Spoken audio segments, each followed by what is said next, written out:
Bueno, hola a todos. Hoy vamos a comenzar a trabajar en esta materia, en esta asignatura, que es el derecho de las familias. Nosotros abordamos la temática del derecho de las familias en forma conjunta en esta clase inaugural en relación a los dos planes de cursada, el plan 2018 y también para el plan 1988.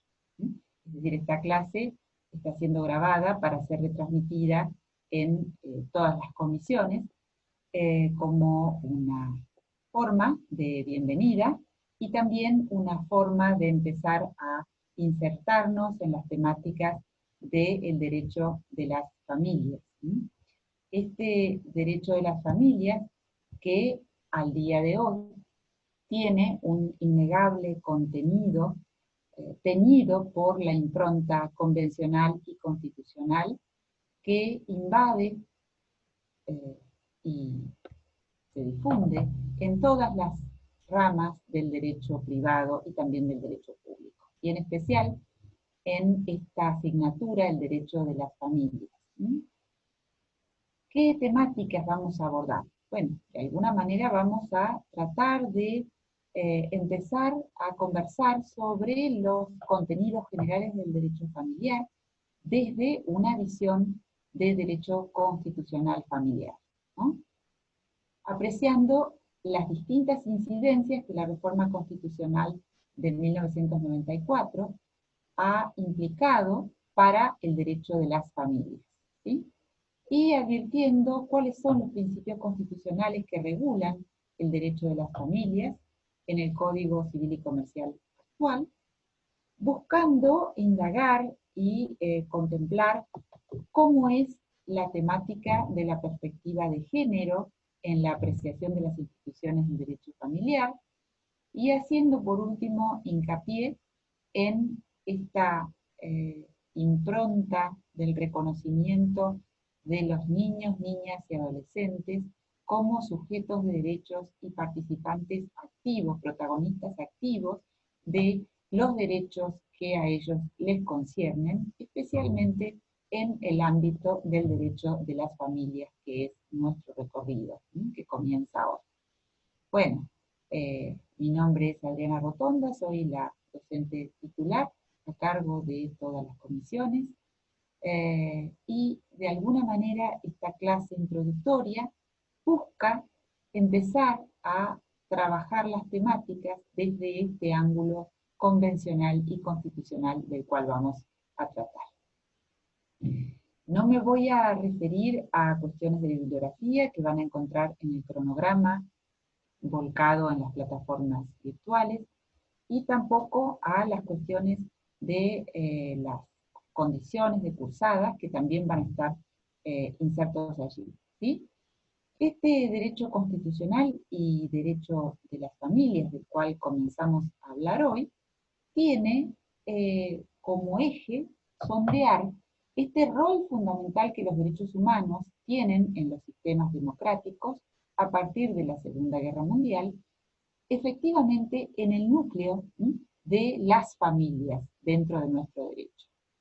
Esos derechos humanos, esos derechos fundamentales reconocidos en las convenciones constituyentes de los derechos humanos, han sido reconocidos en un primer plano frente al derecho público, frente al individuo, las personas, frente al Estado.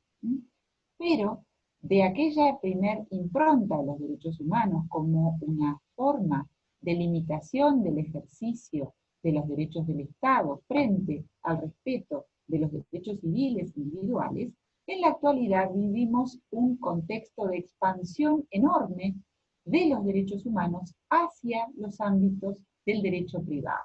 De esta manera implica una equiparación total frente a quienes es posible exigir el cumplimiento de los derechos humanos. Los derechos humanos involucrados con los derechos de las temáticas de familias son exigibles obviamente no solamente frente al Estado, sino también frente a otros particulares. Por eso, el derecho civil constitucionalizado y la internacionalización de los derechos humanos implica el estudio de ellos en las instituciones de derechos privados, como son gran parte de las instituciones de derecho familiar. Sin perjuicio de lo cual, es importante reconocer que a esta altura de las circunstancias, el derecho privado y el derecho público tienen espacios de convivencia común que han sido puestos de manifiesto incluso en la reforma del Código Civil y Comercial del año 2015.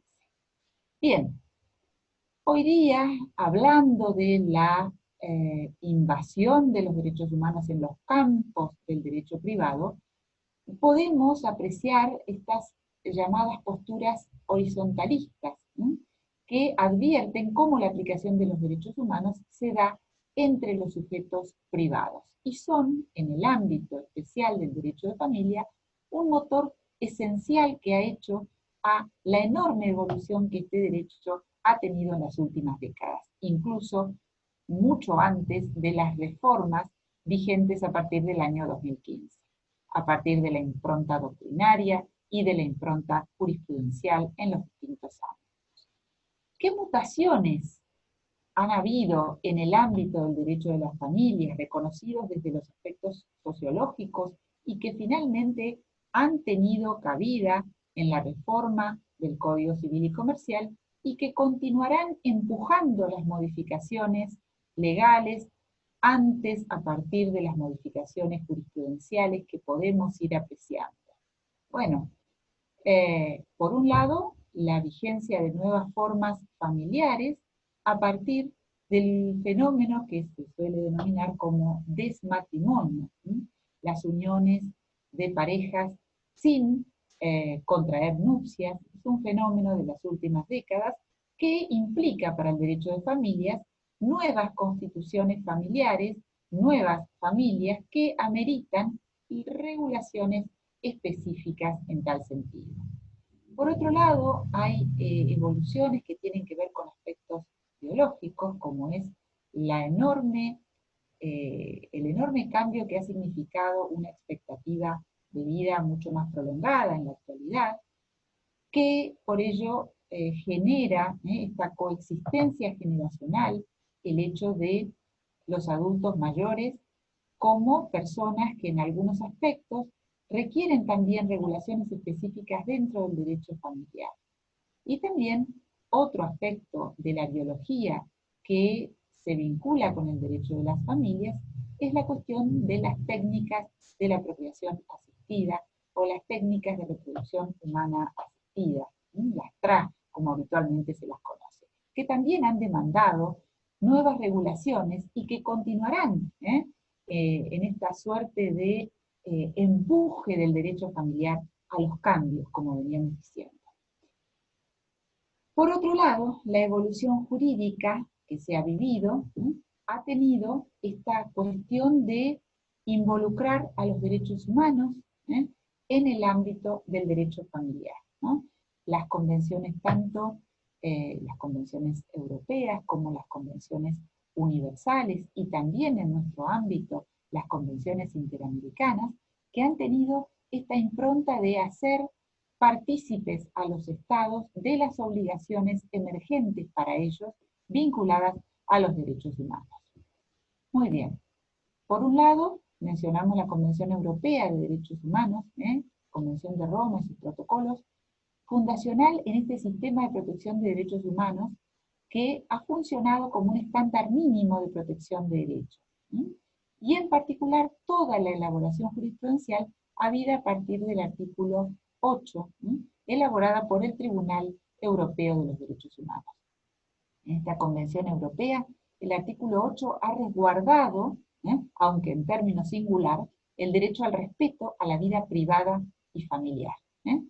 Toda persona tiene derecho al respeto a esta vida privada, a la vida familiar, a la privacidad de su domicilio, de su correspondencia, y aparece el freno a la autoridad pública en la prohibición de la injerencia indebida en la vida privada familiar, ¿no?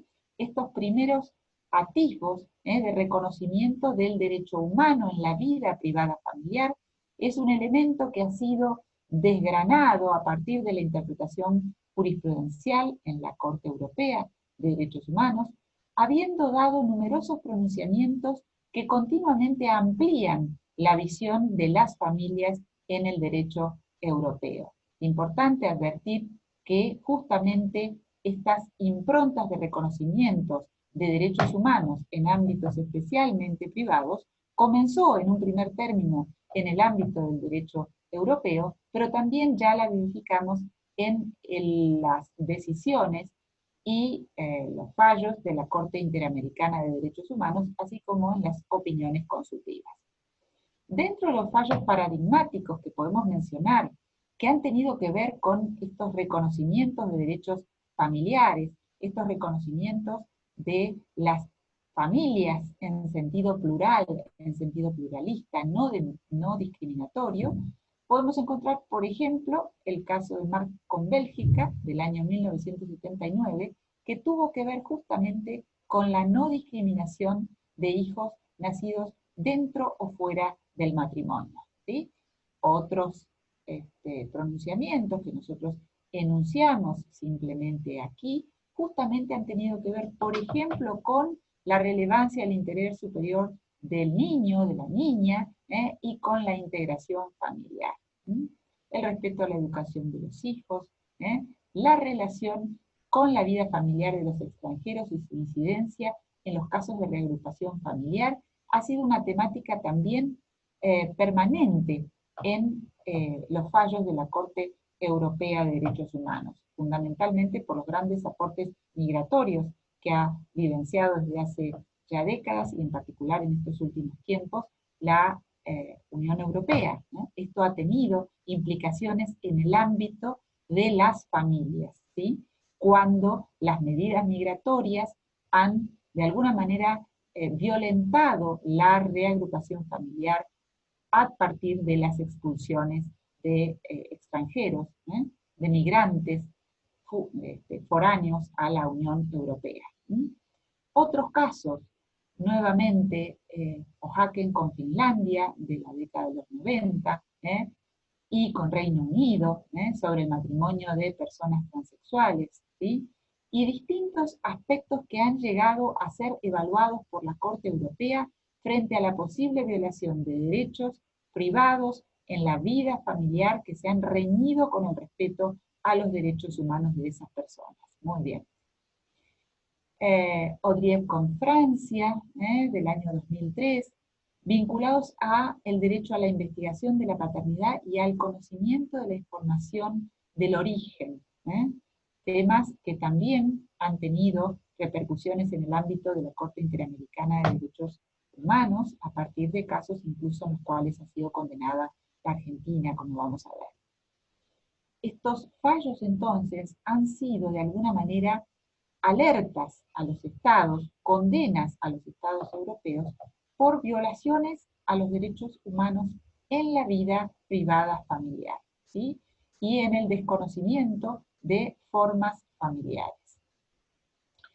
Muy bien, más allá de toda esta enunciación, de algunos casos que después se van a ver con mayor detenimiento en las instituciones propias, en las cuales ellos hayan tenido implicación, en el ámbito del derecho interamericano, nosotros sabemos que estamos muy lejos de tener una unión en el ámbito de América del Sur, si tenemos la unión de los países en el Mercosur, con un proceso muy lento de integración en algunos aspectos.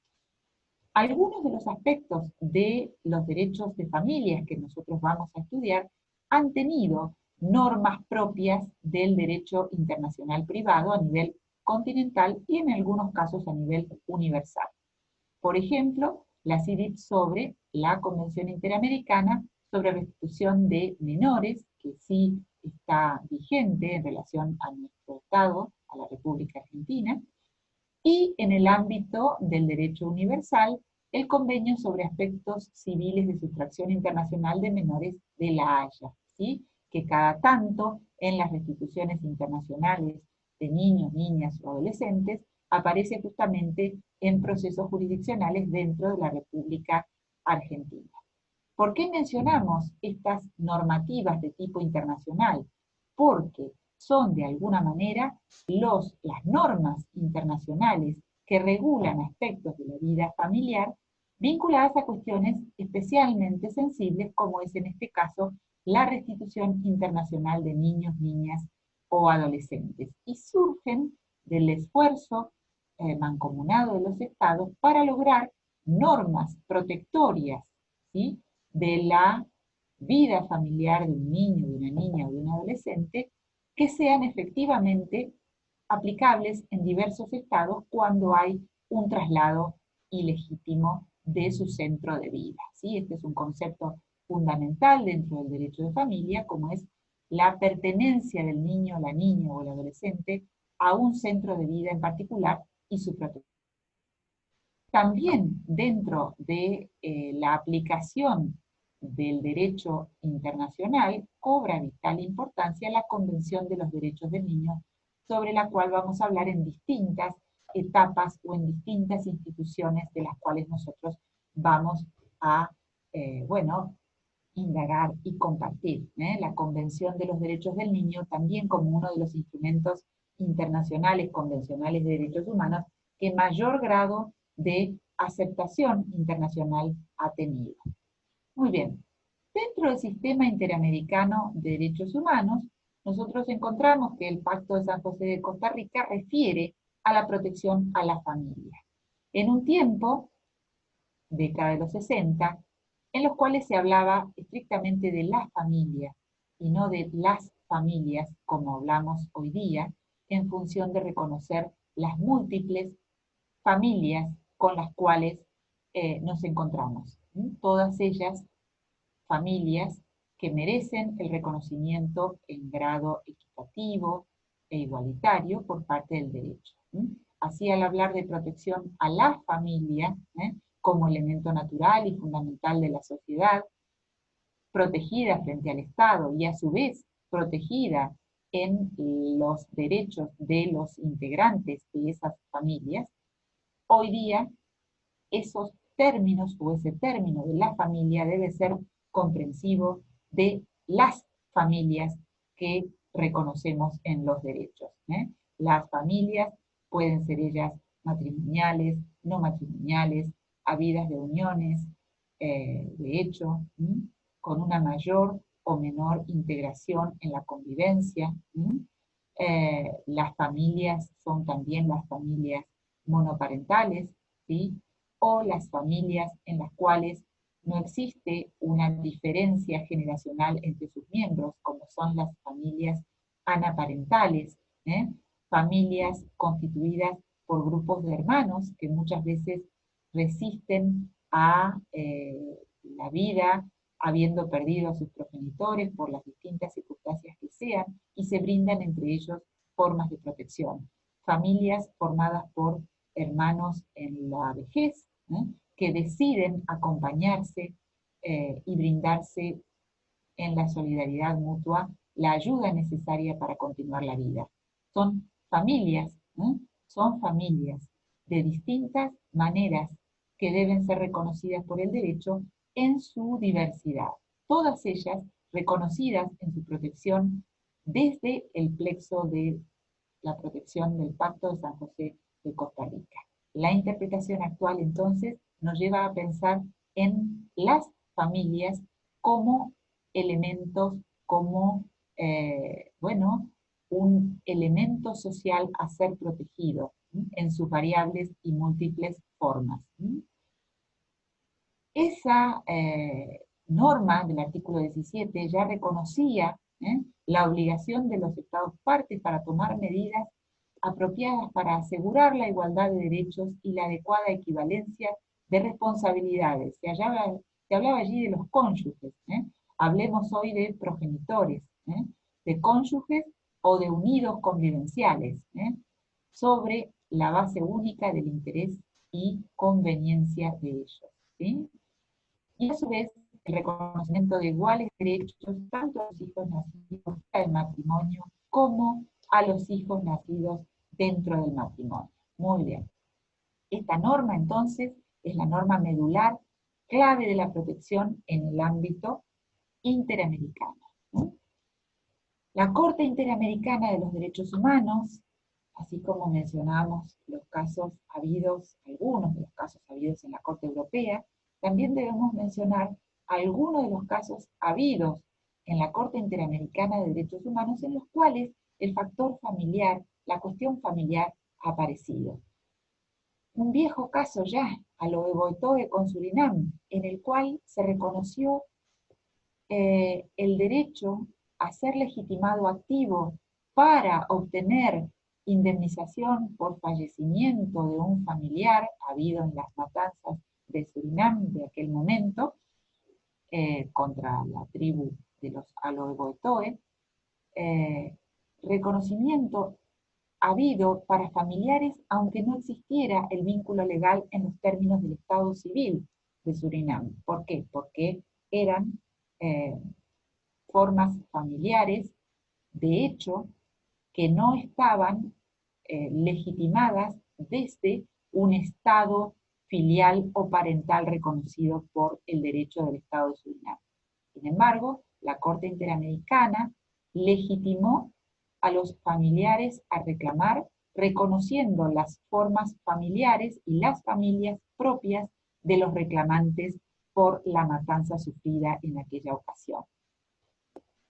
Mucho más reciente en el tiempo, Atala Rifo, con Chile, sentencia del 24 de febrero del 2012, que condena por la discriminación en el ejercicio de la responsabilidad parental en función de la elección sexual, la elección de género, habida de parte de la madre, y que condenó al Estado chileno en tanto no permitía el ejercicio de la responsabilidad parental y otorgaba la tenencia, otorgó la tenencia al progenitor por contrariar, según su derecho interno, la situación de las, es decir, consideró la Corte de Chile en su momento que la madre quedaba descalificada por su elección sexual para el ejercicio en aquella época de la tenencia de las hijas menores de edad.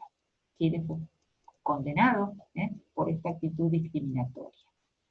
Artavia Murillo y otros, en la cual Costa Rica recibe la orden, la manda de regular la situación de la fecundación in vitro dentro del Estado de Costa Rica. Lamentablemente, la República Argentina fue condenada en el caso Fornerón, también de abril de 2012, y también en el caso Furlan y familiares. El caso Fornerón, sumamente divulgado en los medios periodísticos, Argentina fue condenada por las prácticas jurisdiccionales en materia de adopción de una niña, frente a un progenitor de origen a quien le fueron negados el ejercicio de sus derechos de progenitor y habiendo sido dada la niña en adopción. Reitero, la Argentina fue condenada por esta cuestión y implicó ello un cambio en las prácticas y en las obligaciones jurisdiccionales mucho más allá de las leyes con las cuales contaba Argentina y cuenta en la actualidad. Fornerón ha sido un caso paradigmático que ha implicado, reitero, la toma de posición en las prácticas jurisdiccionales y en la reglamentación de las prácticas tendientes a las declaraciones de adoptabilidad, así como a la elección de personas para ser progenitores adoptantes, altamente significativo en el contexto nacional y en el contexto provincial en particular. Por otra parte, Furlan, el caso Furlan, tuvo que ver con la condena a la Argentina por una indemnización que obtuvo la familia Furlan después de mucho tiempo, después de un proceso judicial sumamente prolongado, y habiendo recibido el pago de la indemnización sufrida por un adolescente, por los daños sufridos por un adolescente en un terreno perteneciente al Estado, justamente después de más de 15 años de litigio y habiendo percibido la indemnización en bonos del Estado que debieron ser vendidos por la familia a un muy bajo precio, con lo cual la indemnización implicó un porcentaje muy limitado de los daños efectivamente sufridos, a pesar de haber sido obtenida después de un largo litigio judicial. Son muy interesantes los aspectos de Furlan, de la condena, por cuanto no solamente se estableció la condena por la demora en el proceso judicial seguido por la familia, sino también implicó la condena por la falta de adecuada participación del organismo del Estado en representación del adolescente en ese momento. Furlan y familiares contra la Argentina también es un caso del año 2012. Bien, para seguir adelante, y en el contexto de la Convención de la Corte Interamericana, de Derechos Humanos y la Comisión Interamericana de Derechos Humanos, es importante también señalar las opiniones consultivas que tienen gran relevancia en materia de familia. Por un lado, la opinión consultiva 24 del 2017, que ha tenido que ver con la identidad de género y la igualdad y no discriminación para las personas y para las parejas de igual o de distinto sexo. Y tiene que ver específicamente con las obligaciones estatales en relación al cambio de nombre, identidad de género y los derechos derivados de las parejas de un mismo sexo. También en el caso de la opinión consultiva número 21 del año 2014, que tiene que ver con los derechos y garantías de niños y niñas en el contexto de la migración y en necesidad de protección internacional, y importantísima en materia de derecho de niñez, la opinión consultiva 17 del año 2002 sobre la condición jurídica y los derechos humanos del niño.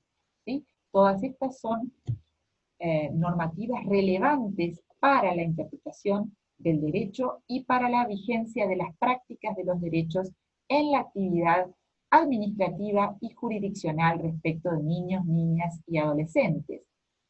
En el caso de la opinión consultiva 24, sumamente importante también en el aspecto registral administrativo, ¿sí? Sabemos que nuestro Estado cuenta en ese sentido, por ejemplo, con una ley de identidad de género que viabiliza y facilita la cuestión registral, ¿sí? Muy bien. Tenemos entonces, a partir de este contexto convencional de derechos humanos, que analizar un poco cuál es nuestra regla de reconocimiento constitucional, ¿verdad? Si recordamos un poco lo que planteaba Hart desde, desde la filosofía del derecho, él ha sostenido que, una comunidad deja de ser primitiva y se incorpora al mundo jurídico cuando introduce una regla de reconocimiento, reglas de cambio y de adjudicación. Él decía, la regla de reconocimiento da una certeza al sistema de normas, ¿verdad? Por cuanto especifica alguna característica cuya posesión por una regla sugerida es considerada como una indicación afirmativa, indiscutible, de que se trata de una regla del grupo, que ha de ser sustentada por la presión social que éste ejerce. Las reglas de cambio, decía, facultan a un individuo o cuerpo de persona a introducir nuevas reglas primarias para la conducción de la vida del grupo. Y las reglas de adjudicación finalmente son normas secundarias que facultan la determinación en forma revestida de autoridad y que de alguna manera identifican a los individuos que puedan juzgar dichas reglas y definen un procedimiento a seguir. ¿Por qué mencionamos todo esto? Porque, desde este punto de vista, la regla constitucional y la regla de reconocimiento básica que nos engloba, tiene que ver con el artículo 75, inciso 22 de la Constitución Nacional, que introdujo las convenciones internacionales de derechos humanos en el campo de la vigencia directa constitucional, ¿no? Tanto todo el plexo de convenios internacionales de derechos humanos como la Constitución forman el parámetro de validez de todas las demás reglas y normas que fija el Estado. Todas las demás normas, a partir del Código Civil y Comercial, todas las demás implican un derecho reglamentario que tiene como norma fundante el artículo 75, inciso 22, y la interpretación convencional y constitucional de los derechos. ¿Sí? A partir de esas normas, ¿no?, y de ese contexto del artículo 75, inciso 22, debemos juzgar todo nuestro ordenamiento jurídico y dar una norma de coherencia interna. Este 75, inciso 22, este bloque de la Constitución Federal, como gustaba llamar Vidal Campos, estos instrumentos internacionales con jerarquía constitucional, ya sea primigenia desde el primer momento enunciados en el 75, inciso 22, o derivada, conjuntamente con las opiniones consultivas y las sentencias de la Corte Interamericana de Derechos Humanos, son ese orden simbólico de derechos humanos que debemos auscultar en cada norma de derecho reglamentario y en cada aplicación de esa norma del derecho reglamentario en nuestro campo específico, que es el derecho familiar. ¿Y por qué es obligatorio? ¿Por qué son obligatorios los convenios, las opiniones consultivas de la Corte Interamericana? Porque la República Argentina también adhirió a la Convención de Viena del Derecho de los Tratados. Y el artículo 27 nos fija esa obligatoriedad interna. ¿Sí? Entonces, este contexto de el 75, inciso 22, el bloque de constitucionalidad federal que se deriva a partir de la Constitución, las convenciones con rango constitucional y el estado de la vigencia de esos convenios internacionales de derechos humanos a partir de las convenciones consultivas o de los documentos emanados del Comité de los Derechos del Niño, del Comité del Pacto de Derechos Económicos, Sociales y Culturales, del Comité de los Derechos de la Mujer, de la CEDAW, del Comité de los Derechos de las Personas con Discapacidad, forman el núcleo de convencionalidad, reitero, a tener presente en cada reglamentación de derecho interno, del derecho argentino, y en cada aplicación de las normas que hacemos en los casos individuales. Esto es importante entonces tenerlo presente. ¿Por qué? Porque nuestra función desde operar el derecho implica una evaluación permanente de la coherencia del sistema de normas con ese sistema convencional reconocido en el artículo 75, inciso 22. 75, inciso 22, que tiene todo este decálogo de convenciones internacionales que ustedes ya han visto, que ustedes ya han estudiado y que van a seguir estudiando, porque implican la aplicación viva de los derechos humanos en los contextos del derecho familiar que vamos a ver nosotros. ¿Sí? La Declaración Americana de los Derechos y Deberes del Hombre, la Declaración Universal de los Derechos Humanos, la Convención Americana sobre la cual vimos al menos, enunciamos el artículo 17, Pacto Internacional de Derechos Económicos, Sociales y Culturales, Derechos Civiles y Políticos y Protocolos Facultativos. Y por último, más allá de todas estas convenciones originarias en el 75, inciso 22, la Convención sobre los Derechos de las Personas con Discapacidad, que fue incorporada por la Ley 27.044 en el 75, inciso 22. ¿Sí? Muy bien. Siempre en las condiciones de su vigencia. Por eso hablamos de las opiniones consultivas, por eso hablamos de la interpretación de la Corte Interamericana de Derechos Humanos, y por eso hablamos de las observaciones generales de los comités de las convenciones internacionales, que ahora vamos a pormenorizar algunos de ellos como concernientes a las temáticas que estamos tratando de estudiar. Mencionaba la Convención incorporada al 75, inciso 22, la de los derechos de las personas con discapacidad, ratificada por la 26378 e incorporada por la ley 27.044. Y decimos, esta convencionalidad a indagar en cada aplicación de norma y en cada norma que se dicta dentro del Estado argentino, implica esta ineludible coherencia del orden jurídico interno con el bloque convencional y constitucional. La Corte Interamericana también marcó esta obligación de la coherencia interna de los sistemas legislativos en Almonacid Arellano versus Chile. Muy bien. De alguna manera, toda esta cuestión de la convencionalidad y constitucionalidad de derechos fue la causa que motivó la reforma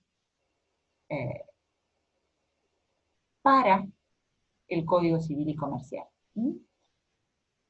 Este núcleo conductor que llevó adelante el decreto que formó la comisión, que luego dio por nacimiento el anteproyecto del 2012, que finalmente fue norma a partir del 1 de agosto del 2015. ¿Sí?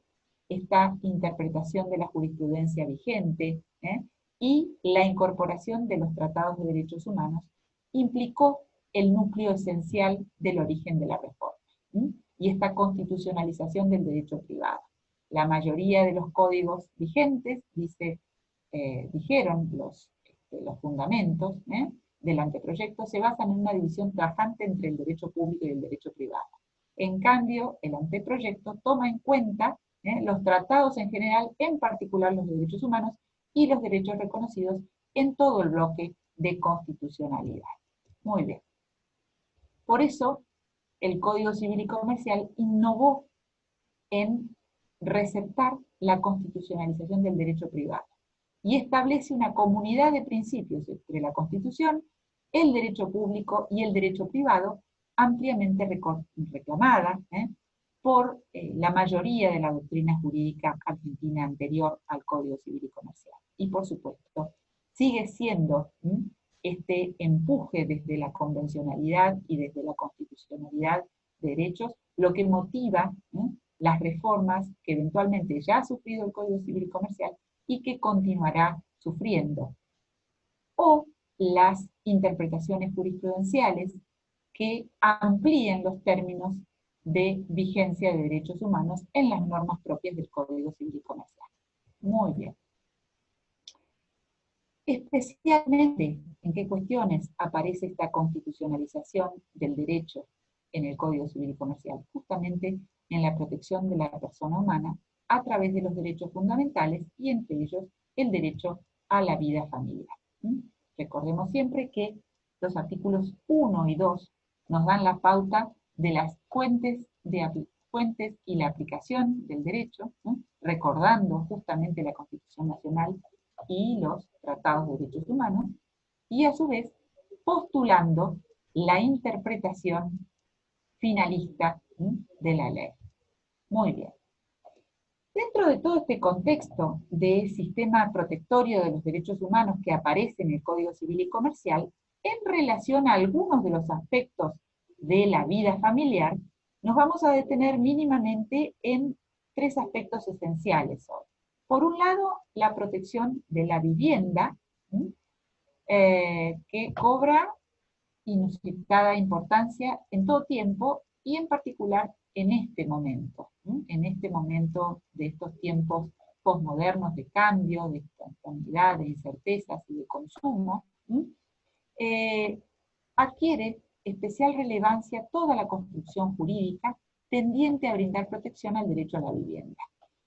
Derecho que se encuentra protegido en función de la vida familiar al acceso a la vivienda, y que en algunos casos tiene que ver con justamente plantear este derecho y el ejercicio de este derecho familiar, este derecho de la familia a la vivienda digna, frente al Estado cuando es necesario reclamar los recursos estatales para brindar este cobijo familiar básico que implica la posibilidad de recluirse en un ámbito especial, propio, que implique permitir la vida familiar, permitir la privacidad familiar. En definitiva, la vivienda, la morada, es esto, el ámbito en el cual la persona, la familia, puede gozar de un ámbito físico específico para llevar adelante su vida y para gozar de la intimidad,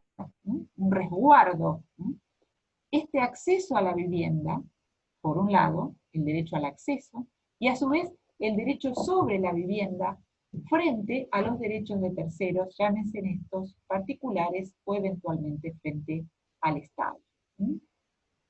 También en este sentido, habremos de ver que hay especiales formas de protección de la vivienda familiar o personal, cuando estamos frente a personas en especiales condiciones de vulnerabilidad. ¿Sí? Desde el derecho de las familias, estudiamos también el derecho a la protección a la vivienda, ya sea al acceso o también sobre la vivienda para mantener el ejercicio de ese derecho que se haya podido lograr.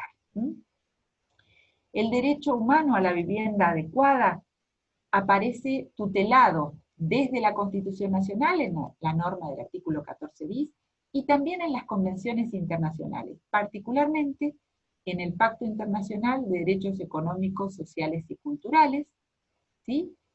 Y también en algunas de las convenciones específicas de derechos humanos destinadas a sujetos, personas especialmente vulnerables por algún tipo de condicionamiento, como es el caso de la Convención sobre los Derechos del Niño, o las convenciones sobre derechos de personas con discapacidad, o el caso de la Convención de los Derechos de la Mujer, la CEDAW, la Convención de Eliminación de toda forma de discriminación contra la mujer, o en su sigla inglesa, CEDAW. Todas estas normas del derecho estatal argentino, del derecho nacional argentino, como es la Constitución Nacional, o en su caso las constituciones provinciales que reconocen el derecho a la vivienda, y este plexo de convenciones internacionales son formas de tutela de la vivienda que luego reconocen otras formas de derecho reglamentario especiales. Cuando hablo de derechos reglamentarios especiales, me estoy refiriendo a normas específicas de protección de este derecho o a las normas contenidas en el propio Código Civil y Comercial. Muy bien. Como ejemplo, justamente de una observación general de un comité, nosotros dijimos, el Pacto Internacional de Derechos Económicos, Sociales y Culturales reconoce el derecho a la vivienda adecuada de toda persona y de las familias. La observación general, una de ellas, que es el resultado del estudio que el Comité de Expertos del Pacto Internacional de Derechos Económicos y Sociales produce, definió en la observación justamente número 4 el concepto de vivienda adecuada, brindando los elementos que permiten razonablemente entender que una vivienda es adecuada en los términos de acceso de derechos. ¿Cuándo es adecuada? Cuando hay seguridad en la tenencia, cuando hay disponibilidad de servicios materiales, facilidades en infraestructura, cuando los gastos son soportables de acuerdo a las posibilidades de ingresos de las familias, cuando tiene condiciones de habitabilidad, cuando tiene condiciones de asequibilidad, cuando el lugar permite opciones de empleo, de servicios de atención de salud, de centro de atención de niños, y cuando hay adecuación cultural de esa vivienda a esa persona, a esa familia. La adecuación cultural, tan importante cuando estamos pensando, por ejemplo, en el aseguramiento del derecho a la vivienda adecuada de personas migrantes, con otras idiosincrasias u otras culturas que determinan su forma de vida. Menciono esta observación general porque, reitero, cuando decimos que los pactos de derechos humanos, las convenciones de derechos humanos, para hablar con mayor rigor técnico, implican una forma de norma, una norma vigente para el Estado argentino, y decimos que lo es en las condiciones de su vigencia, esta interpretación del comité, en esta observación general, es justamente lo que nos brinda el desempaque de este derecho y la comprensión adecuada del concepto de vivienda adecuada. La vivienda adecuada es esta que nos está describiendo la observación general número 4. Muy bien. Esto implica entonces un condicionamiento para las políticas públicas de acceso a la vivienda y también un condicionamiento para el orden legislativo interno para que el derecho privado establezca las normas y para que los jueces hagan las interpretaciones del derecho a la vivienda en este contexto de reconocimiento de derechos humanos. ¿Sí? Otro aspecto sobre el cual nos tenemos que detener, al menos mínimamente, la perspectiva de género y la protección contra las violencias familiares. ¿Por qué? Porque también mencionamos nosotros dentro de las convenciones internacionales de derechos humanos incorporadas en el artículo 75, inciso 22, a la Convención de Eliminación de toda forma de discriminación contra la mujer, la CEDAW. Cuando hablamos de perspectiva de género, estamos partiendo desde un enfoque efectivamente de derechos humanos, inherentes a las personas por el mero hecho de serlo, y de alguna manera indagando que hay contextos de discriminación vigentes a partir del criterio de género o a partir del criterio de sexo que tienen implicancias en la vida familiar. Hay específicamente violaciones de derechos que sufren las mujeres en razón tanto de su género como los roles y de los estereotipos que la sociedad históricamente les atribuye. Por eso se ha generado esta conciencia o esta necesidad de pensar con una protección específica y reforzada. Esto surge en el derecho comparado a partir de visualizar fenómenos de agresión especialmente padecidos por las mujeres por su condición de género. Cuando hablamos de sexo, estamos hablando de diferencias biológicas. En cambio, cuando hablamos de género, hablamos de estas construcciones sociales, de estas normas, de estas reglas, de estas costumbres, de estas creencias que construyen a partir de las diferencias biológicas estereotipos distintos. Por eso las relaciones de género se desarrollan de manera cotidiana en ámbitos públicos y en ámbitos privados y tienen que ver con pautas y expectativas sociales en base a papeles o a roles que la sociedad asigna a cada quien. Hoy día, la transversalización de la perspectiva de género conlleva un proceso valorativo para ver y analizar las implicancias que tiene cualquier acción planeada, tanto para hombres como para mujeres, con el objeto de alcanzar la igualdad de género. Esto es un poco el objetivo de Naciones Unidas con esta impronta de la transversalización de la perspectiva de género en materia de derechos. La igualdad así se sienta como un derecho y como un principio que tiene que ver con distintos aspectos, distintas fases, un aspecto formal, un aspecto material y un aspecto estructural. Al día de hoy, el estudio de la igualdad de géneros y el estudio de la igualdad en el acceso también se complementa con el estudio de la interseccionalidad, ¿no? La interseccionalidad de vulnerabilidades es el estudio fundamentalmente basado en aquellas formas concurrentes de vulnerabilidad, ¿no? El estudio de la interseccionalidad se dio particularmente en la década de los 60-70, particularmente en los 70, en los estudios realizados en Estados Unidos por las primeras feministas de color, de raza negra, que encontraban que de alguna manera el fenómeno de ser mujeres discriminadas en razón de su raza, de su color de piel, sumaba una vulnerabilidad mayor al hecho de ser mujer.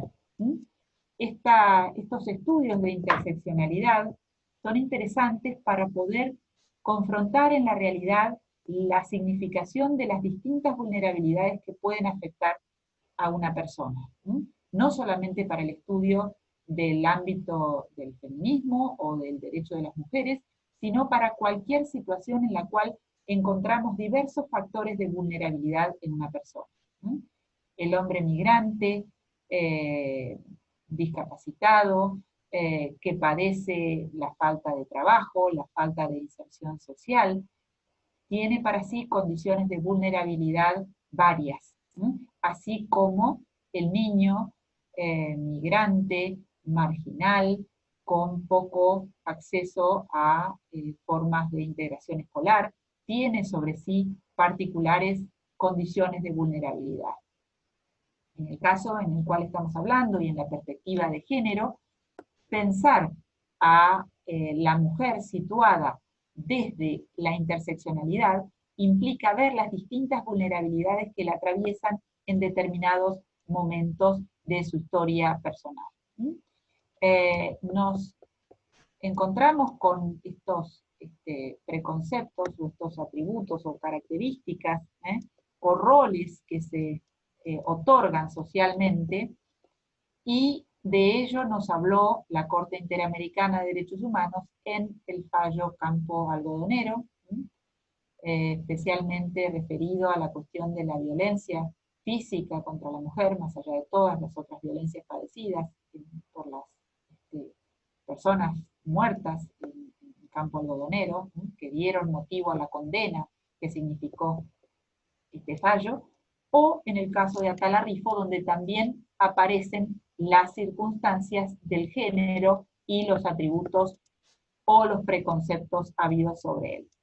También en Fornerón, cuando se discrimina al progenitor a quien no se permite el ejercicio de la responsabilidad parental porque era un hombre solo para ejercer la paternidad.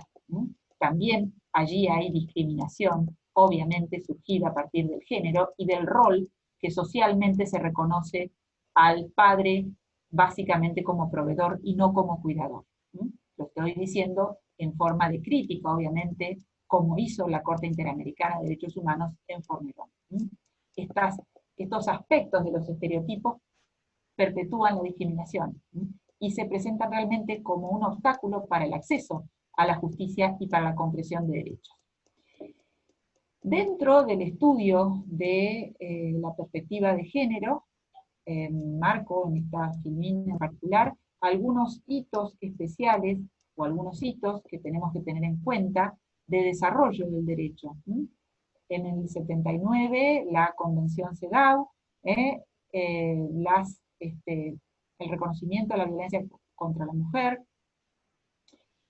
la Conferencia de Derechos Humanos de Viena, en la que también se reconocen los derechos de mujeres y niñas como parte integrante, inalienable e indivisible de los derechos humanos, cuando se empieza a especificar dentro de los derechos humanos en términos generales los derechos humanos de las mujeres. Y en el año 1994 la Convención Interamericana para prevenir, sancionar y erradicar la violencia contra la mujer, Convención Belén do Pará. En el aspecto de la perspectiva de género, no es posible dejar de mencionar la situación de la violencia de género, habida tanto dentro del ámbito familiar como en términos generales en diversos aspectos de la vida social, cultural, laboral, económica. La violencia es un problema multicausal, histórico y cultural, de dinámica relacional basado en relaciones asimétricas de poder, producto de la organización social, que se ha denominado patriarcado y es una violación a los derechos humanos y un tema de salud pública, ¿no? Sea esta violencia habida, reitero, dentro del ámbito familiar o fuera de él. En términos generales, el mayor número de violencias padecidas se dan en los ámbitos familiares o en las relaciones de confianza y de afecto. Existe, de alguna manera, una visibilización mucho mayor en nuestros tiempos respecto de las violencias padecidas en función del género. Distintos movimientos dan cuenta de ello, pero este es un fenómeno de características multicausales, como dijimos, y del cual aparecen socialmente y se visibilizan algunos casos, pero que no son la totalidad, por supuesto, ¿no? Movimientos como Ni Una Menos han hecho visible, reitero, un fenómeno agudamente problemático en la vida de las mujeres de todas las edades, ¿sí?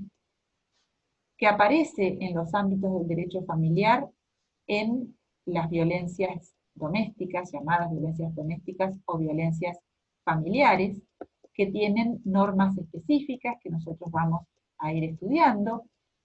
Así, nosotros encontramos, por ejemplo, para ir tomando cuenta ya, a nivel nacional, la ley 26485, una ley específica de violencia de género. Digo específica porque tiene la connotación de ser violencia de género y describirla en todos los ámbitos en los cuales esta violencia debe ser sufrida. A nivel nacional también existe una ley de violencia familiar, la ley 24.417, y a nivel provincial contamos con la ley 12.569, que tiene un ámbito de aplicación fundamentalmente destinado a la violencia familiar desde un concepto sumamente amplio, porque no solamente en el ámbito convivencial familiar actual, sino que también es posible de ser aplicada en relaciones afectivas ya finalizadas, o entre familiares de aquellos que han estado en uniones afectivas, ya sea con convivencia o sin ella, o en relaciones de noviazgo, o simplemente relaciones afectivas que hayan vivenciado distintas personas. El concepto de la violencia familiar de la ley 12.569 fue desde sus orígenes muy amplio, por cierto. La 26485 describe distintos tipos de violencia y distintas modalidades de las violencias que después vamos a estudiar con mayor detenimiento. Pero este es un fenómeno que tenemos que analizar en particular porque es un fenómeno de aparición constante en las relaciones actuales y en las relaciones familiares en particular. Muy bien.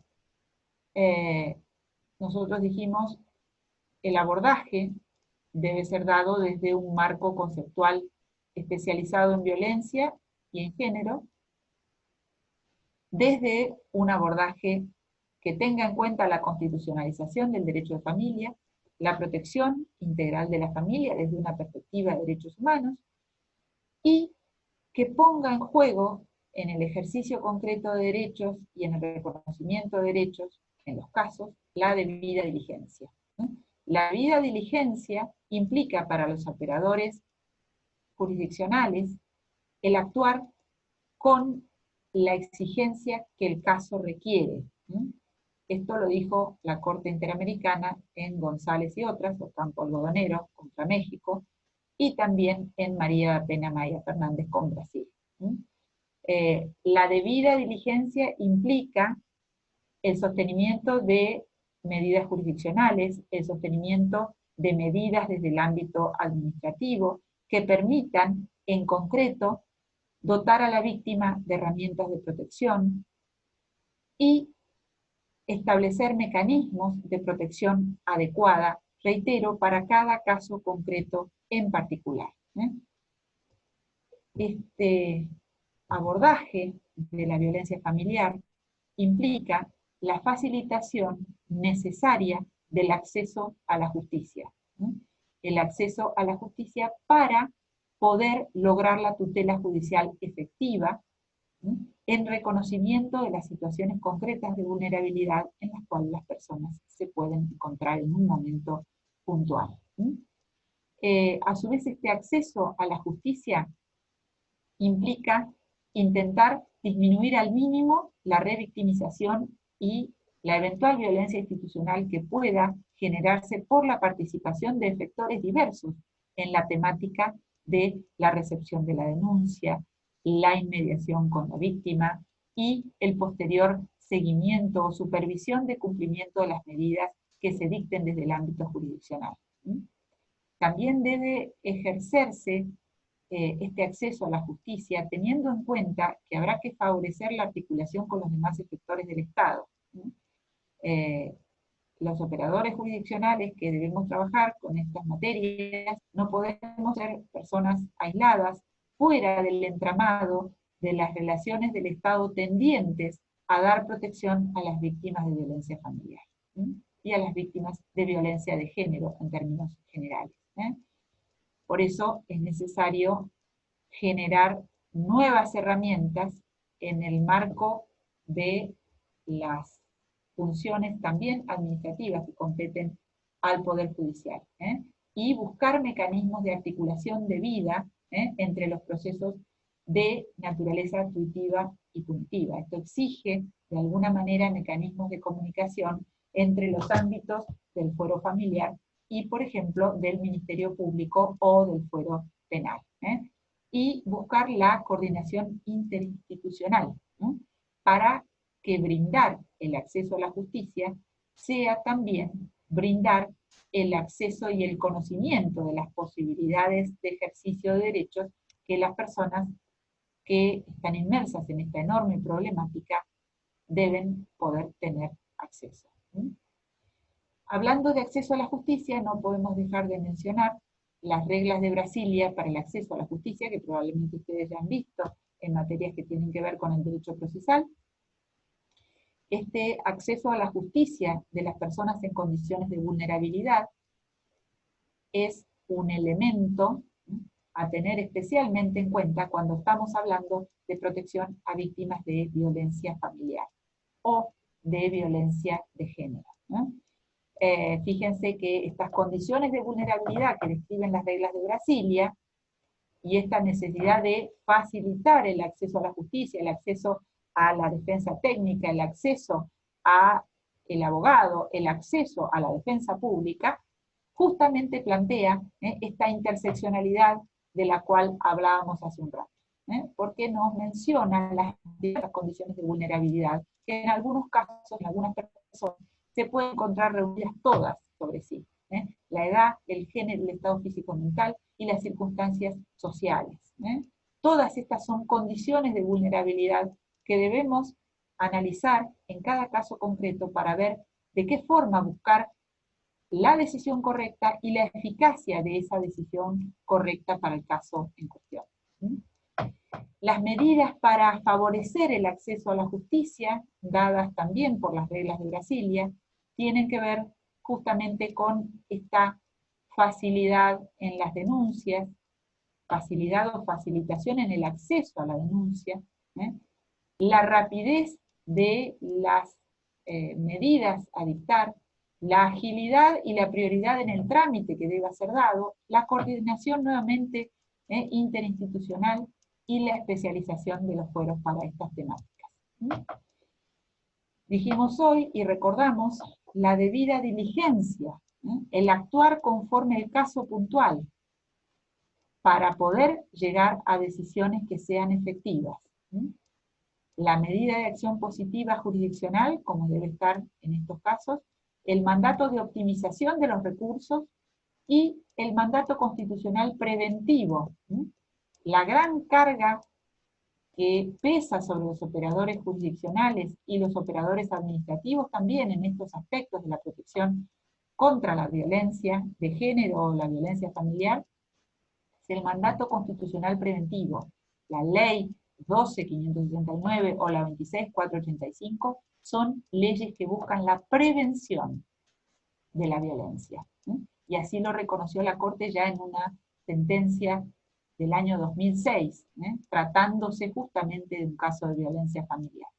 La prevención de las medidas que se disponen desde la ley y que hay que brindar en un caso concreto con toda rapidez. Muy bien. Un párrafo aquí en el cual la Corte Interamericana habla justamente de la debida diligencia, las políticas de prevención y las prácticas para actuar de manera eficaz ante las denuncias de violencia familiar, y la obligación de establecer estrategias de prevención integrales, no solamente para el Poder Judicial, sino para todos los órganos del Estado, como una obligación reforzada en la prevención a partir de la Convención de Belém do Pará. Entonces, ¿qué y cuándo? ¿Cómo actuar? ¿Cuándo actuar?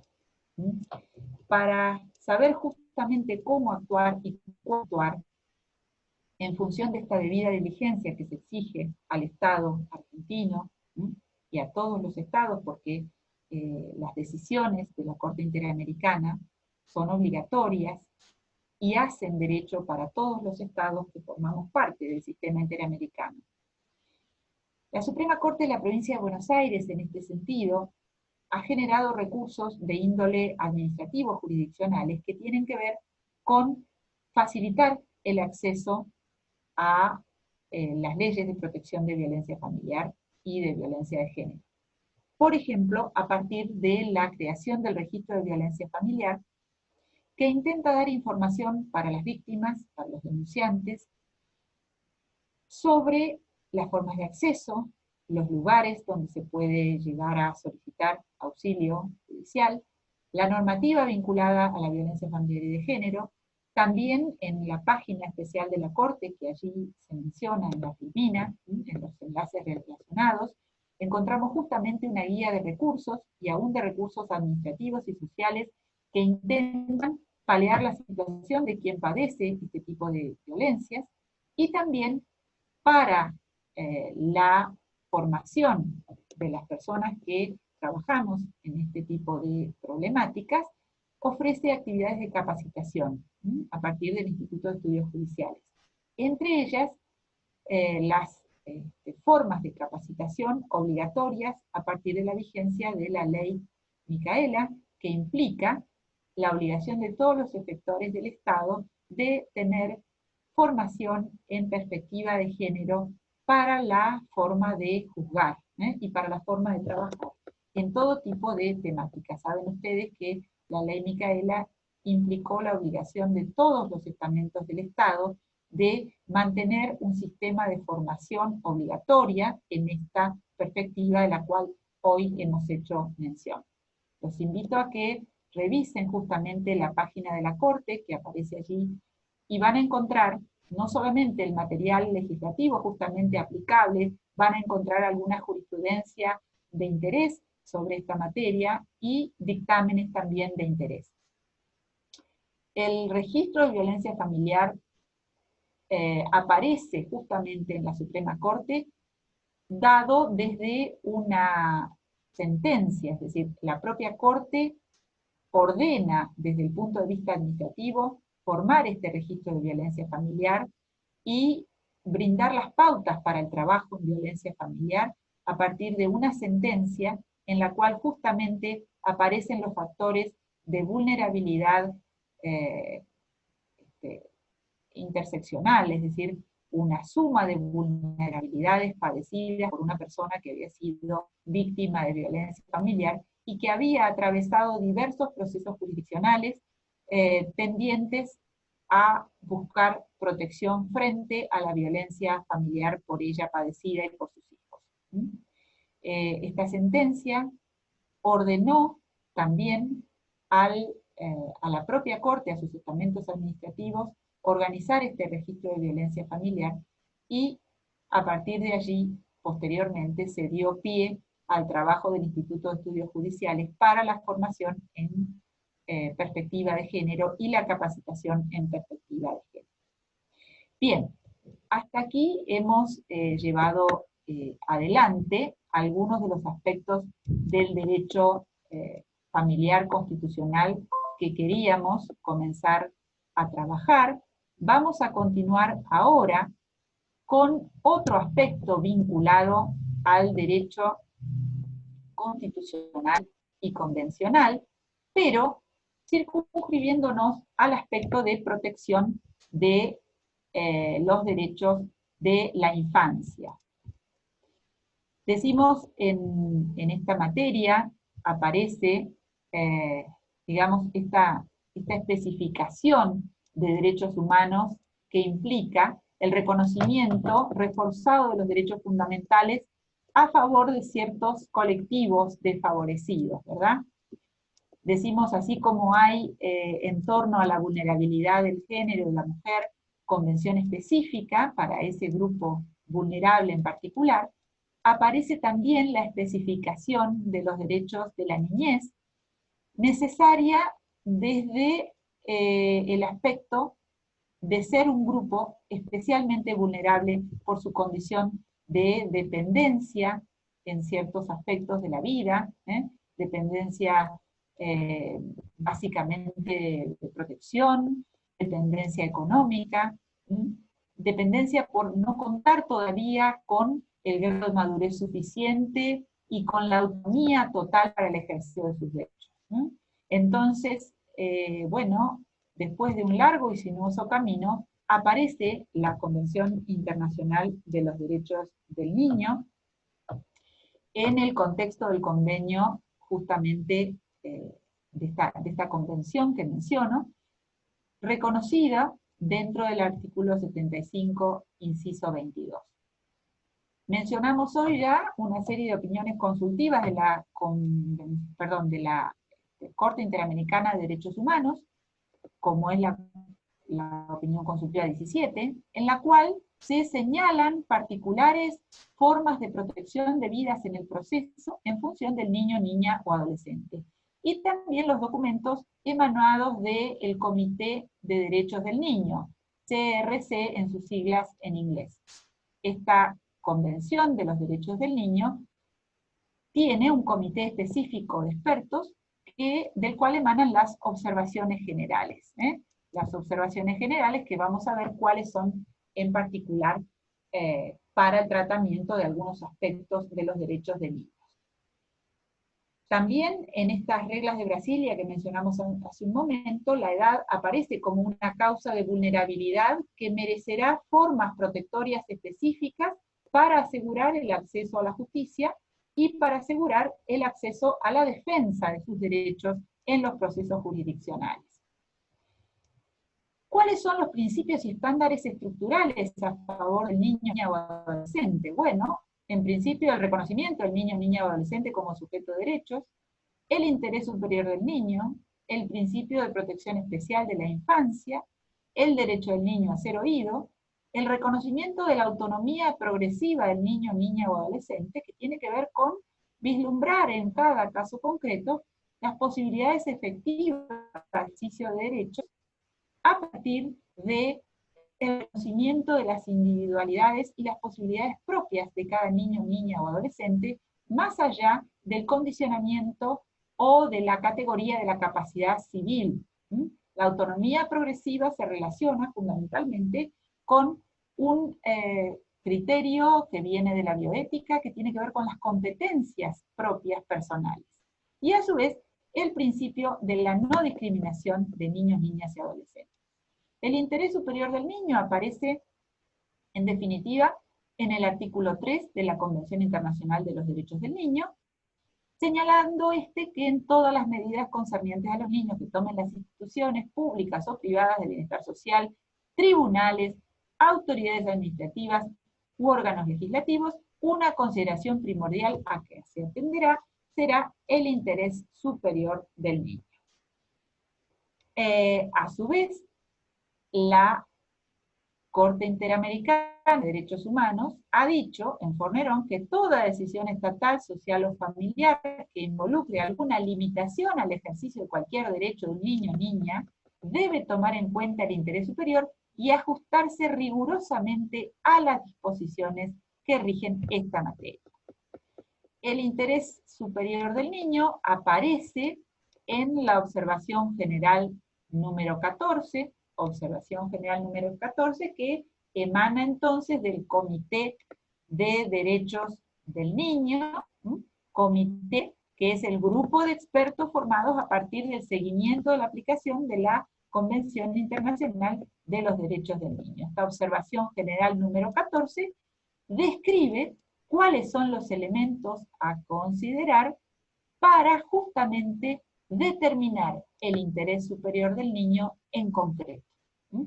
El interés superior del niño es un principio de derecho, un derecho mismo, norma sustancial, norma de proceso, que atiende a las circunstancias personales de cada niño, niña o adolescente en el caso concreto. No es una formulación vaga, sino que debe ser una aplicación concreta de acuerdo a cada situación en particular que deba analizarse. La Ley 26061, norma de derecho interno, de derecho nacional, que estableció el sistema de protección y promoción de derechos de la niñez y de la adolescencia en la Argentina, en el artículo 3 justamente señala los condicionamientos y las características de este interés superior del niño, y el respeto que ello implica a la condición de derecho, a la condición de sujeto de derecho, a su derecho a ser oído, a que su opinión no sea tenida en cuenta, al respeto al pleno desarrollo personal de sus derechos en su medio familiar, social y cultural, su edad, grado de madurez, capacidad de discernimiento y demás condiciones personales, el equilibrio entre los derechos y garantías de los niños, niñas y adolescentes y las exigencias del bien común, y fundamentalmente el respeto a su centro de vida, teniendo en cuenta que el centro de vida es el lugar donde niño, niña o adolescente hubiesen transcurrido en condiciones legítimas la mayor parte de su existencia. Este principio entonces que rige en materia de la llamada patria potestad, hoy día responsabilidad parental, también tiene que ver con toda circunstancia vinculada a ámbitos en los cuales el niño deba desplegar el ejercicio de sus derechos, teniendo en cuenta que cuando existe conflicto entre los derechos e intereses de niños, niñas y adolescentes frente a otros derechos e intereses igualmente legítimos, prevalecerán los primeros. Muy bien, la protección específica de la infancia también aparece en la Convención Americana de Derechos Humanos, en el artículo 19, también en el artículo 4 de la Convención de los Derechos del Niño, y en las normas entonces del derecho interno argentino. El derecho del niño a ser oído ha tenido una enorme importancia en el desarrollo de los procesos del derecho de familia. Y en especial ha hecho aplicación del artículo 12 de la Convención Internacional de los Derechos del Niño la Suprema Corte de Justicia de Buenos Aires, aplicando justamente la observación general número 12, con esta garantía de obligación estricta de adoptar las medidas que convengan a fin de hacer respetar plenamente este derecho para todos los niños, teniendo en cuenta que serán necesarios mecanismos para recabar sus opiniones y tenerlas debidamente en cuenta, y evaluando puntualmente las condiciones personales de cada niño para formarse un juicio propio sobre la situación en la que se requiere su participación. Muy bien. Este derecho del niño a ser oído aparece en la legislación interna, en la Ley 20.061, como también en las legislaciones provinciales. En la Ley 26.061 existe una norma propia que nos conduce a advertir el amplio alcance del derecho a la libertad del niño, niña o adolescente, en tanto se describen las posibilidades de formar sus propias ideas, de tener sus propios cultos, sus creencias, ¿eh? Y a su vez de expresar su opinión en los distintos ámbitos de pertenencia. También aparece este derecho a opinar y a ser oído en el artículo 24, pero queremos hacer un especial énfasis hoy en las garantías mínimas de procedimiento, judiciales o administrativos, que reconoce la ley 26061 en el artículo 27. El artículo 27 advierte sobre este derecho y las implicancias que ello tiene como garantías procedimentales, en tanto se reconoce el derecho a ser oído ante la autoridad competente, a que la opinión sea tomada prioritariamente en cuenta o primordialmente en cuenta. También a ser asistido por un letrado preferentemente especializado en niñez y adolescencia desde el inicio del procedimiento judicial o administrativo que lo incluya. En caso de carecer de recursos económicos, el Estado deberá asignarle de oficio un letrado que lo patrocine. Este artículo de la ley 26061 es el que de alguna manera motorizó la existencia de leyes provinciales de abogados del niño o niña, como en el caso de la provincia de Buenos Aires en la ley 14.568. Y también se reconoce el derecho a participar activamente en todo el procedimiento y a la doble instancia, a recurrir ante el superior frente a cualquier decisión que lo afecte. Tenemos que recordar en este sentido que la forma de interpretación de la ley que propicia el Código Civil y Comercial tiene justamente en cuenta estos tratados de derechos humanos, en particular la Convención Internacional de los Derechos del Niño, en este tema que estamos viendo, y también estos principios y valores jurídicos de modo coherente. Por eso, la articulación de la escucha del niño viene de la mano del artículo 12 de la Convención Internacional, del artículo 27 de la Ley 26061 y de las normas propias del Código Civil y Comercial. En particular del artículo 26, que reconoce las distintas competencias de acuerdo a las edades y las franjas etarias, y a este criterio amplio que es la madurez y el grado de posibilidad concreta de conocer sobre el asunto que lo involucra del niño, niña o adolescente. Muy bien. Sabemos que también el Código Civil y Comercial reconoce en el artículo 707 la participación del niño, niña o adolescente en el proceso, y a que su opinión deba ser tenida en cuenta y valorada según su grado de discernimiento. Respecto de la escucha del niño, niña y adolescente, y justamente vinculando dos derechos humanos de los cuales hemos hablado en el día de hoy. Hemos hablado de este reconocimiento del sujeto de derecho niño, niña o adolescente a participar en el proceso. Y hemos hablado también del derecho a la vivienda adecuada.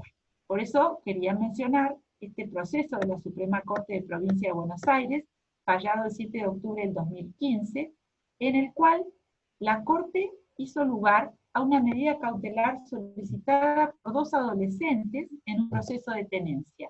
Dos adolescentes que se presentan ante la Corte de la provincia, acompañados por el asesor, que es el representante del niño, niña o adolescente en los procesos judiciales, organismo del Poder Judicial también, asesor que se llama asesor de incapaces, preferimos hablar de asesor a secas, para no connotar de esta forma así discriminatoria. El asesor, la asesora en este caso, acompañó a los niños a audiencia ante la Corte, y la Corte visibilizó que realmente, más allá del conflicto de tenencia que sostenían sus padres, el derecho sobre el cual los hijos reclamaban cumplimiento era la posibilidad de acceso a la vivienda familiar, y ordenó directamente la Corte la atribución de la vivienda familiar a favor de los adolescentes y concomitantemente para que allí se trasladaran a vivir juntamente con el padre, debiendo en este caso la progenitora retirarse de la mencionada finca en un determinado plazo que la Corte otorgó. Reitero, este fallo que ustedes pueden encontrar en la página de la Corte, www.scba Cuba, les brinda una visión de la escucha de los jóvenes, en este caso, en el proceso, y también del reconocimiento del derecho a la vivienda adecuada, en el caso particular. Si ustedes lo leen, van a encontrar que la descripción de la vivienda que se realiza y la descripción de las necesidades de los jóvenes tiene que ver con esto de la adecuación de la vivienda a la necesidad particular. Muy bien. Podemos hablar de numerosas cuestiones que tienen que ver con describir cómo puede ser la participación del niño, niña o adolescente en el proceso. Tenemos que recordar que siempre habrá de ser una participación voluntaria, desde una visión respetuosa y pertinente al objeto al cual comparece en el proceso, con formas de acceso que estén adaptadas a las necesidades de los niños, niñas que se presenten, formas incluyentes, y atentos a las circunstancias puntuales que está viviendo ese niño, esa niña o ese adolescente cuando debe comparecer. Estas pautas que mencionamos en esta filmina tienen que ver con la observación general antes mencionada, sobre cómo oír al niño o a la niña en el proceso. Y cómo oír significa muchas veces también cómo ver. Los lenguajes, tanto el digital como el analógico, lo gestual, lo que aparece. Hoy día estamos llevando adelante las audiencias del artículo 12 por medios telemáticos, en razón del COVID, de la limitación de presencia y de contacto personal que vivimos hoy día. Sin embargo, las audiencias telemáticas permiten poder tomar contacto con un niño, una niña y un adolescente. Después habrá que valorar en qué contexto o en qué condiciones pudo expresarse y cómo pudo expresarse. En este caso, en el caso de familia, la posibilidad de las audiencias con equipo técnico presente permite visualizar con el acompañamiento psicológico cuáles son las manifestaciones que han podido llevarse a cabo en esta audiencia artículo 2. De la autonomía progresiva de niños, niñas y adolescentes nos habla el artículo 5 de la Convención Internacional de los Derechos del Niño. En particular, las características de la autonomía progresiva, como dije hace un ratito, tienen que ver con la noción bioética de competencia, el desarrollo de la conciencia reflexiva, la libertad o la independencia. No tienen que ver con el concepto rígido de la capacidad civil, pero sí van de la mano con el crecimiento del niño y las posibilidades concretas que tenga un niño, en definitiva, de haber desarrollado sus posibilidades cognitivas, sus posibilidades sociales, y en definitiva, las características personales también del entorno que lo ha rodeado. Decimos, el Código Civil también trae sobre esto normas específicas. Es importante, cuando hablamos de la materia de niñez, el respeto a la no discriminación, el respeto al equilibrio de merituar debidamente la posición del niño, de la niña o del adolescente, evitando formas de discriminación hacia él o hacia ella. Discriminación que tenga que ver con la posibilidad concreta del ejercicio de sus derechos. El reconocimiento de las vulnerabilidades de un niño más allá de su edad opera también como una herramienta jurídica de fortalecimiento de los derechos de ciertas personas, en tanto aparezcan en grupos especialmente vulnerables.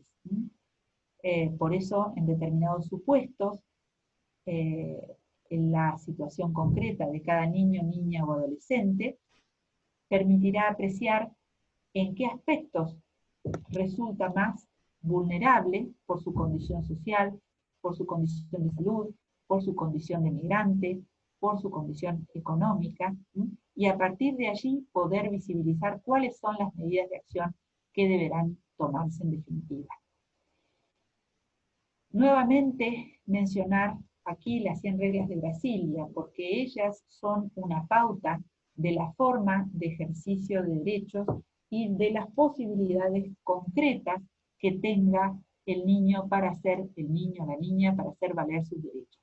Sabemos que las 100 reglas de Brasilia no son una norma de derecho interno en principio. Sin embargo, la Corte Suprema de Justicia de la Nación adhirió al documento por una acordada interna y la Suprema Corte de Mendoza también adhirió. La Suprema Corte Provincial de Buenos Aires la aplica en las sentencias. Aplica y desgrana las formas de acceso a la justicia y reitera la necesidad de operativizar estas formas de acceso a la justicia para las personas en condiciones de vulnerabilidad. Por eso es importante que las tengamos en cuenta para el ejercicio de las prácticas jurisdiccionales. Bien, más allá de estas normas, entonces, recordemos que la edad nos plantea justamente una situación especial de vulnerabilidad. Y esta posibilidad de la interseccionalidad de vulnerabilidades que ella nos plantea en relación a la infancia en particular. Y en esta interseccionalidad debemos advertir también que Naciones Unidas ha empezado a vislumbrar y a visibilizar conceptos específicos de vulnerabilidades en relación a niñas y adolescentes, como víctimas de ciertas violencias en particular por su condición de género. Y por eso propicia la vigencia de un Día Internacional de la Niña, buscando la igualdad y el logro de los objetivos del desarrollo sustentable sobre la situación mundial de las niñas en particular.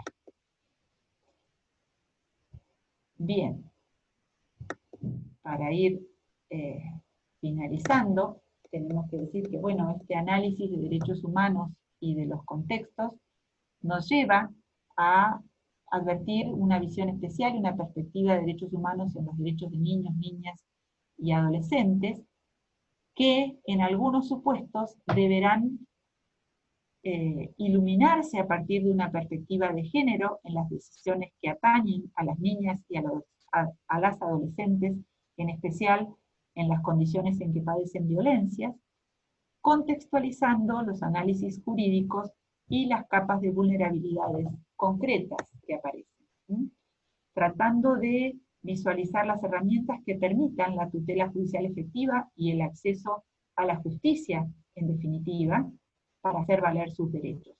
Y en este sentido, decíamos, el abogado del niño, de la niña o del adolescente es un mecanismo de ejercicio de sus derechos que debemos divulgar para su concreta presencia en los procesos jurisdiccionales. El Colegio de Abogados Departamental cuenta con un listado de profesionales que han tenido una capacitación especial para poder desempeñar este rol dentro de los procesos como abogados patrocinantes de niños, niñas o adolescentes cuando tienen un grado de madurez suficiente para poder estar, digamos, imbuidos y tomar decisiones en los procesos que les conciernen. Abogado del niño previsto ya en este artículo de la ley 26061. Estas observaciones generales que yo mencioné tienen que ver con justamente las decisiones o las observaciones, las especificaciones de derechos que ha hecho el Comité de Derechos del Niño, sobre distintas temáticas de los derechos de niños, niñas y adolescentes. Todas ellas se encuentran publicadas, ustedes pueden tener acceso a ellas para ver cómo se desgranan los derechos de niños y se amplifican. Algunas de ellas han sido tomadas en forma conjunta, por ejemplo, la Observación General número 31 del Comité para la Eliminación de Discriminación contra la Mujer es concomitante con la número 18 del Comité de los Derechos del Niño sobre prácticas nocivas adoptadas de manera conjunta por ambos comités.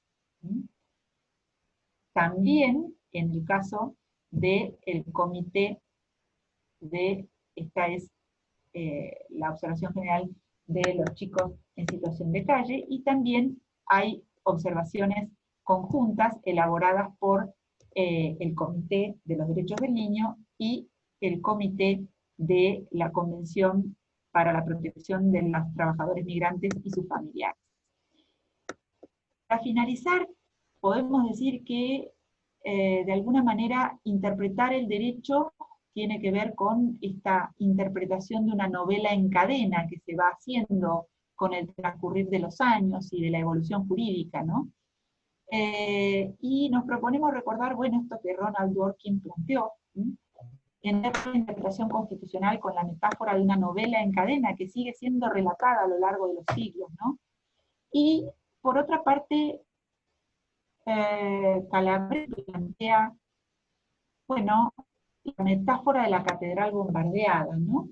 Una catedral que debe ser vista de modo completo para ser reconocida y entendida en un sentido pleno. Cuando una catedral se encuentra parcialmente destruida, uno a pesar de eso logra ver cuál ha sido su estilo, ¿no? En realidad se toma la metáfora de la catedral bombardeada de Berlín, que todavía está en el centro de Berlín, y que quedó allí como muestra de lo que los hombres bárbaramente y las personas podemos hacer en determinados momentos de la existencia, cuando decidimos la destrucción. Y esa catedral quedó allí en pie en parte, y todavía podemos vislumbrar cuál fue su estilo original. Gargarella plantea justamente que para pensar el derecho en la República Argentina en un ámbito del sistema institucional frágil, golpeado, imperfecto, aparece la figura de la catedral bombardeada, ¿no es cierto? Porque hemos padecido distintos interregnos de falta de vigencia de Constitución, de falta de vigencia del Estado de Derecho, pero a pesar de todo, hay de alguna manera líneas directrices en nuestro derecho que se han mantenido y que hace ahora décadas venimos manteniendo. Menciona algunos fallos de la Corte Suprema de Justicia de la Nación, Gargarella, Basterrica, Montalvo, Arriola, ¿no? Y dice que de alguna manera en algunos aspectos hemos tenido enormes zigzagueos en el derecho argentino y que hace falta terminar justamente con esos zigzagueos para buscar áreas en las cuales la jurisprudencia se mantiene y comienzan a consolidarse. Y dice él que justamente la igualdad de género es una de ellas, ¿no?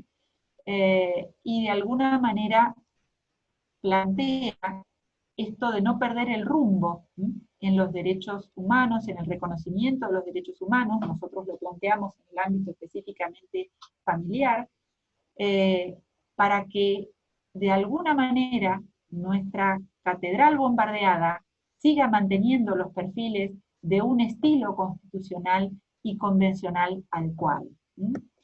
Entonces, en esta coherencia interna que se plantea desde la Corte Interamericana, nuestro orden jurídico debe intentar sostener esas líneas directrices básicas del respeto de los derechos humanos, tanto en la legislación como en las medidas jurisdiccionales o en las decisiones jurisdiccionales que hacen a la vida de las personas.